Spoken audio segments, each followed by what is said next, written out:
بسم اللہ الرحمن الرحیم۔ شروع اللہ کے نام سے جو بڑا مہربان نہایت رحم والا ہے۔ ناظرین، قرآن مجید میں حضرت یونس علیہ السلام کا ذکر 600 صورتوں میں کیا گیا ہے۔ ایک صورت نساء، دوسری صورت انعام، تیسری صورت یونس، چوتھی صورت صافات، پانچویں صورت انبیاء اور چھٹی صورت القلم میں۔ ناظرین، اللہ تعالیٰ نے حضرت یونس علیہ السلام کو حکم دیا کہ ان لوگوں کو آگاہ کر دو کہ 3 دن کے اندر اندر تم پر عذاب آنے والا ہے۔ حضرت یونس علیہ السلام نے قوم میں یہ اعلان کر دیا تو قوم نے آپس میں مشورہ کیا تو اس پر سب کا اتفاق ہوا کہ ہم نے کبھی حضرت یونس علیہ السلام کو جھوٹ بولتے ہوئے نہیں دیکھا، اس لیے ان کی بات نظر انداز کرنے کے قابل نہیں ہے۔ مشورے میں یہ طے ہوا کہ یہ دیکھا جائے کہ یونس علیہ السلام رات کو ہمارے اندر اپنی جگہ مقیم رہتے ہیں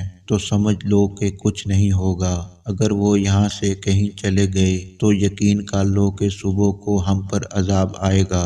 حضرت یونس علیہ السلام رات کو اس بستی سے نکل گئے۔ صبح ہوئی تو عذاب الہی ایک سیاہ دھوئیں اور بادل کی شکل میں ان کے سر پر منڈلانے لگا اور فضا آسمانی سے نیچے ان کے قریب ہونے لگا تو ان کو یقین ہو گیا کہ اب ہم سب ہلاک ہونے والے ہیں۔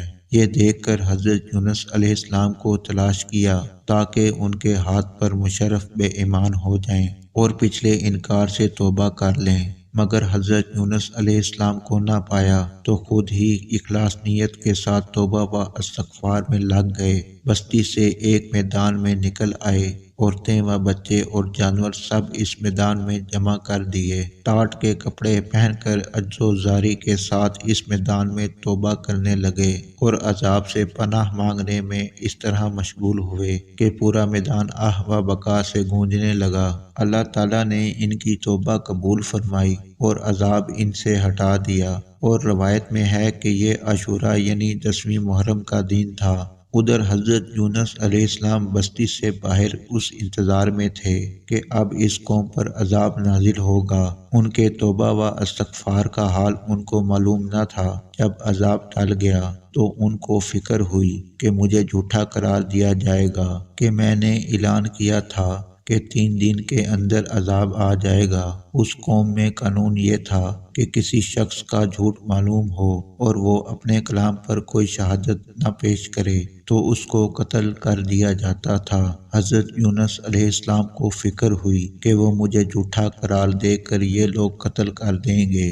ناظرین، انبیاء علیہ السلام ہر گناہ اور معصیت سے معصوم ہوتے ہیں مگر انسانی فطرت اور طبیعت سے جدا نہیں ہوتے۔ اس وقت حضرت یونس علیہ السلام کو طبی طور پر ملال تھا کہ میں نے حکم الہی کا اعلان کیا تھا اور اب میں اس اعلان کی وجہ سے جھوٹا قرار دیا جاؤں گا۔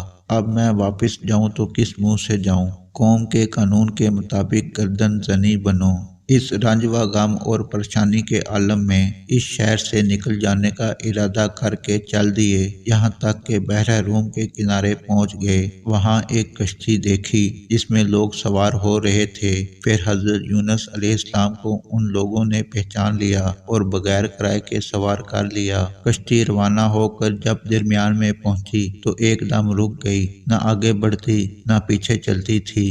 کشتی والوں نے کہا کہ ہماری اس کشتی کی منجانب اللہ تعالیٰ کی شان ہے کہ جب اس میں کوئی ظالم گناہ کار یا بھاگا ہوا غلام سوار ہو جاتا ہے تو یہ کشتی خود بخود رک جاتی ہے۔ اس آدمی کو ظاہر کر دینا چاہیے کیونکہ ایک آدمی کی وجہ سے سب پر مصیبت نہ آئے۔ اب یونس علیہ السلام بول اٹھے کہ وہ بھاگا ہوا غلام گناہ گار میں ہوں، کیونکہ میں اپنے شہر سے غائب ہو کر کشتی میں سوار ہونا ایک طبی خوف کی وجہ سے تھا کہ اذن الہی نہ تھا کہ بغیر اذن کے اس طرف آنے کو حضرت یونس علیہ السلام کی پیغمبرانہ شان نے ایک گناہ قرار دیا کہ پیغمبر کی کوئی نقل و حرکت بلا اذن کے نہیں ہونا چاہیے تھی۔ اس لیے فرمایا، مجھے دریا میں ڈال دو، تم سب اس عذاب سے بچ جاؤ گے۔ کشتی والے اس پر تیار نہ ہوئے بلکہ انہوں نے قرعہ اندازی کی تاکہ قرعہ میں جس کا نام نکل آئے اس کو دریا میں ڈال دیا جائے۔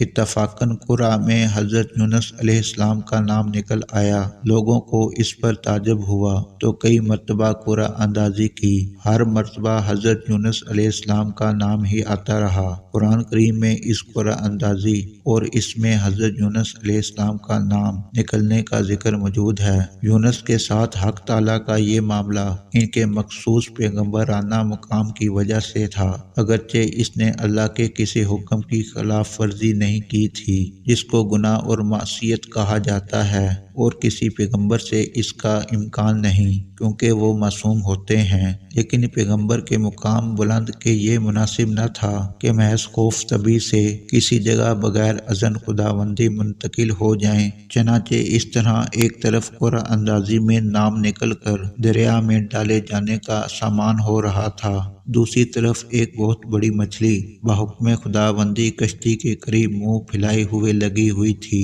کہ یہ دریا میں آئیں تو ان کو اپنے پیٹ میں جگہ دے، جس کو اللہ تعالیٰ نے پہلے سے حکم دے رکھا تھا کہ یونس کا جسم تیرے پیٹ کے اندر رکھا جائے گا، یہ تیری خزاں نہیں بلکہ ہم نے تیرے پیٹ کو اس کا مسکن بنا دیا ہے۔ چنانچہ حضرت یونس علیہ السلام دریا میں ڈالے گئے تو فوراً اس مچھلی نے منہ میں لے لیا۔ حضرت عبداللہ بن مسعود نے فرمایا کہ حضرت یونس علیہ السلام جس مچھلی کے پیٹ میں 40 روز رہے، یہ ان کو زمین کی تہہ تک لے جاتی اور دور دراز کی مسافتوں میں پھراتی رہی۔ بعض حضرات نے 7، بعض نے 5 دن اور بعض نے 1 دن کے چند گھنٹے مچھلی کے پیٹ میں رہنے کی مدت بتائی ہے۔ بہرحال اللہ تعالیٰ کو معلوم ہے اس حالت میں حضرت یونس علیہ السلام کتنا عرصہ مچھلی کے پیٹ میں رہے، مگر گڑ گڑا کر اللہ پاک سے دعا مانگتے رہے، اے اللہ تیرے سوا کوئی معبود نہیں، تو پاک ہے، میں ہی ظالموں میں سے تھا۔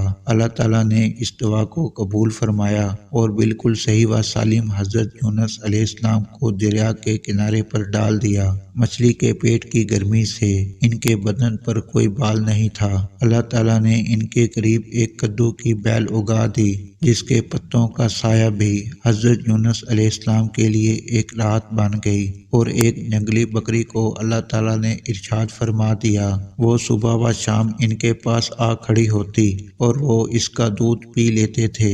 اس طرح حضرت یونس علیہ السلام کو اس لغزش پر تنبیہ بھی ہو گئی اور بعد میں ان کی قوم کو بھی پورا حال معلوم ہو گیا۔ ناظرین، میں امید کرتا ہوں آپ کو یہ ویڈیو پسند آئی ہوگی۔ ویڈیو کو لائک کریں، زیادہ سے زیادہ شیئر کریں، اور نئے آنے والوں سے گزارش ہے چینل کو سبسکرائب کر کے بیل آئیکن کو دبا دیں تاکہ میری نئی آنے والی ویڈیو کا نوٹیفیکیشن آپ کو آسانی سے مل سکے۔ اللہ حافظ۔